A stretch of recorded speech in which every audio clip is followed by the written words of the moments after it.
Hai,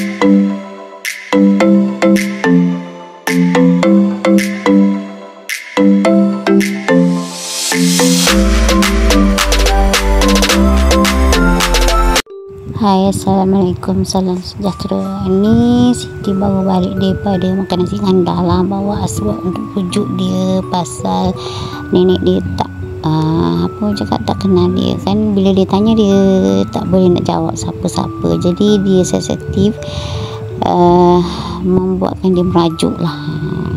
Sebenarnya nenek Siti tu memang Mak Siti tu nenek Siti Mak Siti tu memang dah tak bukan tidak mengenali lah. Jadi dia punya emosi tu agak lambat untuk mengenal sesiapa lah, termasuklah Aswad cucu dia yang tidak terlalu rapat lah macam tu. Jadi disebabkan Aswad tak rapat dengan dia tidak mengenali dengan lebih rapat lah.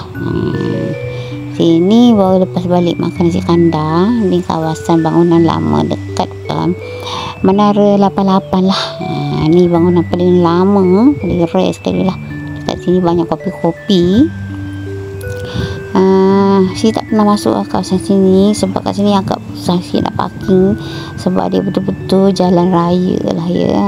Kat depan ni, depan pada sini ada bangunan 188 lah. Jadi Siti tak nak benda tu berlarutan, jadi ikut apa yang dia nak. Dia cakap ke Alung lah nak makan nasi kandar, dia cakap macam tu. Jadi Siti bawa dia pergi situ lah. Hari tu Siti tak masak, jadi pergi makan nasi kandar. Selepas makan nasi kandar tu nampak wajah dia agak apa orang cakap berlainan lah. Okey, ni bangunan 188 waktu siang lah. Ni ada window yang penjual sebab dia start hari Jumaat. Dia akan ada jual kopi-kopi dekat sini lah. Saya tak pernah masuk kat sini sebab sini agak sesak bila tu cuti lah, disebabkan ada window yang jual kat sini tu. Okey, tersambung pasal Aswad tadi. Bila dia dah okey, barulah Siti rasa lega. Kalau tidak agak sukar lah. Dia akan menangis mengenangkan nenek dia macam tu lah. Jadi dia akan fikir macam mana dia nak nenek dia seperti sedia kala macam dulu. Maknanya suka, boleh cakap, boleh tegur. Sebab nenek dia sekarang ni dia jadi diam sebab dia dah tak kenal orang lah. Dia macam nyanyuk, dah nyanyuk macam orang tua tu cakap lah macam tu.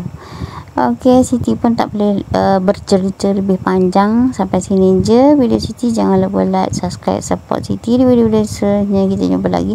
Assalamualaikum, bye.